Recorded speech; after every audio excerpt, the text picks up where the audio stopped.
I just wish to speak for a second on a Farrakhan video I was watching.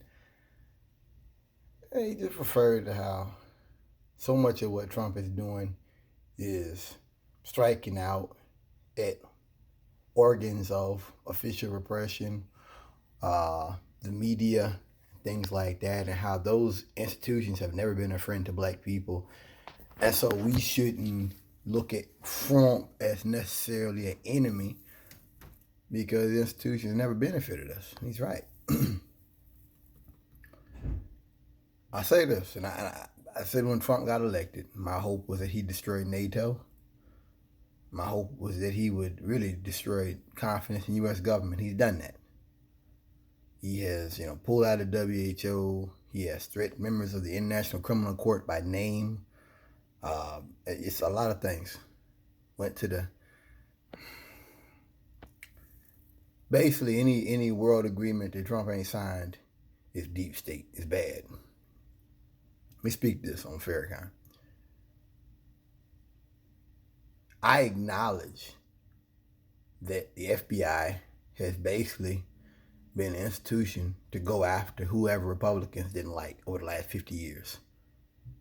Well, longer than that, excuse me. Go back to Hoover. That was way back. I'm sorry. The Palmer raids, the Red Scare, the Lavender Scare, locking up gay people.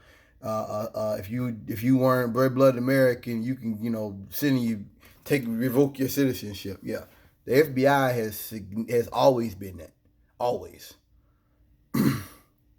So I agree with him. But when you do what Trump is doing, especially during the pandemic, where so many folks are out of work, and it's only gonna get worse. And we're looking at a second wave of this. When you do what Trump is doing, you begin to destabilize society. What am I talking about? We're just not gonna have stimulus talks because he felt like it. Things like this, you're doing something to the bedrock of the U.S. government, and you're doing you have a deleterious effect upon the social consciousness of our society. That's dangerous. I'm not going to sit here. I'm with Farrakhan. U.S. government's always been shit. It's like, I've talked about it when they talk about cancel culture. America's always been about cancel culture. The fuck are you talking? America's always, I already mentioned the Red Scare, the Lavender Scare, where if you were gay, you got fired. You know what I mean? After Reconstruction, what they did, Reconstruction, you had public schools. That's when all that stuff came about. And then you had all the racist shit that threw all the black folks out of the government. Yeah, all America's always been racist as hell. Our history is of cancel culture. You white people are just mad because the tables have turned on you and you want to go get your guns. That's all that's about. So I get what he's saying. He's got a legitimate point. Not trying to ignore or downplay it. But what Trump does makes so much other stuff dangerous. This pandemic would have been bad with any president.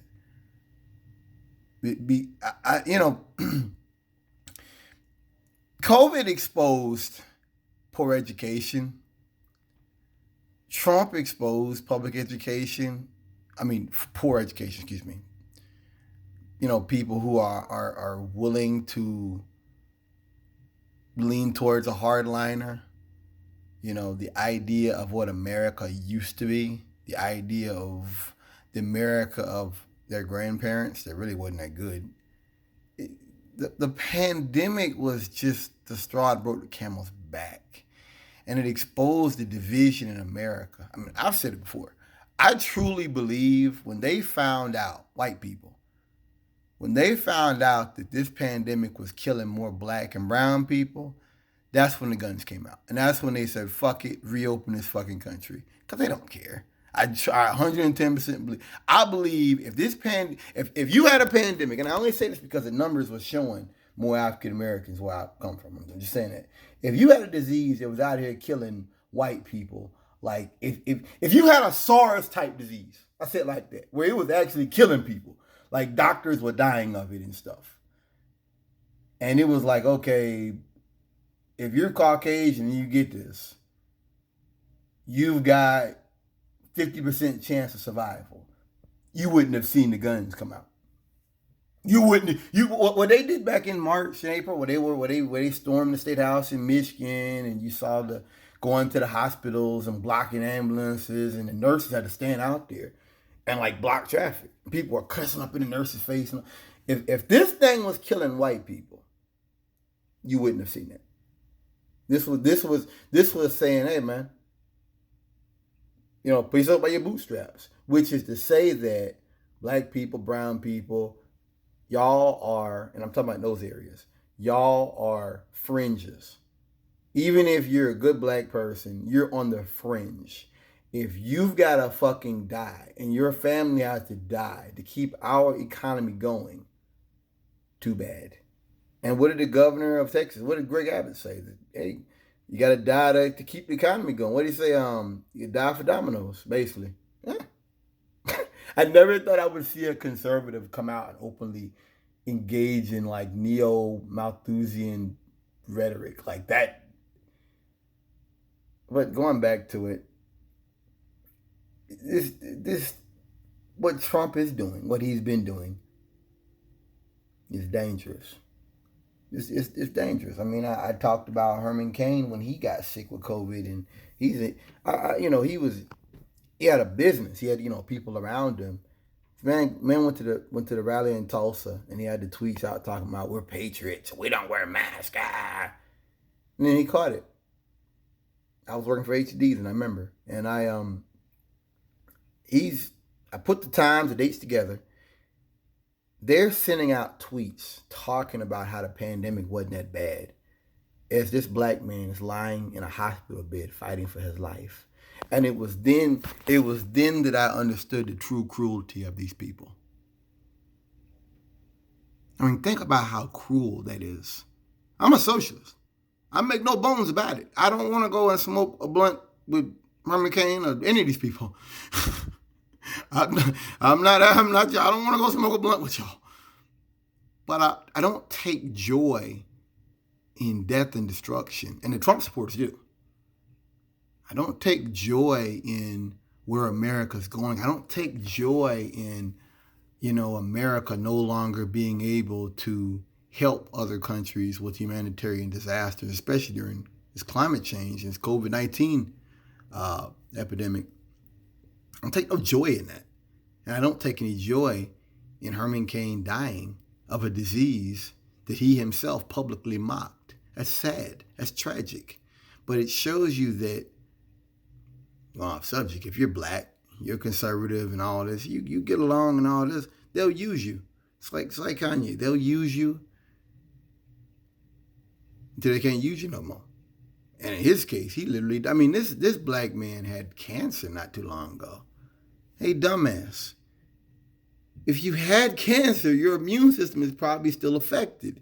And it's just, this is what there was a guy on Jake Clapper on CNN earlier today talking about how it's a free country. People don't have to wear masks. And you're right.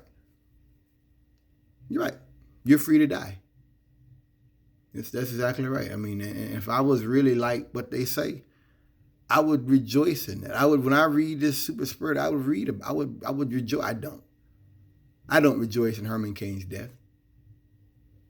I don't rejoice in Kanye West acting crazy. And what I'm reading, he may have engaged in some type of fraud within the elections. Someone needs to investigate that. I don't take no joy in this stuff. These are sick people. And when you're black and you're successful and you get things, it takes you away from the black community. It does, because you want more and you see that I can't do that here. It makes you, it's sad. I think that same thing with the vets when Republicans wanted to cut the 9/11 first responders fund. Now if I was this, oh, Antifa, then I would rejoice in that. I'd be like, good, they're dying. No, I don't. That's tragic. These are the people who rushed towards buildings that were falling. Like those rescue, the New York Fire Department, those rescue groups, a lot of those units, those houses, everybody died. Like those trucks, everybody on those trucks died. You listen to the radio communications and you realize like those whole units died. Everybody died from those groups. That's tragic to know people were in other areas and were like lying, talking about, oh, we're here, just because they wanted to go help their friends. Yo, that's heroic, man. I don't take no joy from conservatives' deaths. I think these are some very sick people. And I think they're sick. I think they want to maintain a system and a way of living that's not sustainable. I think they rejoice in flouting science. They rejoice in flouting like with Trump. I guess it's kind of like this, I don't know, badass character he's got now. You know, where he just basically says whatever he wants, regardless of the consequence. That's why we're looking at these governors' lives in danger. This is recklessness. And if I was this mean, bad socialist guy, then that means I should be excited that the Ohio governor's life was in danger. But I'm not. I don't take any joy in that. This is sickness. You know, the Bible talks about you live by the sword, you die by it. If I start rejoicing about Republicans being taken down, the next person might be Cornel West or someone like that. It just, I never thought I would have to explain to conservatives what treason is. That's what Trump has done. Like Trump has twisted the country up so bad that like you have conservatives who are actively conspiring into treason. That's amazing to me.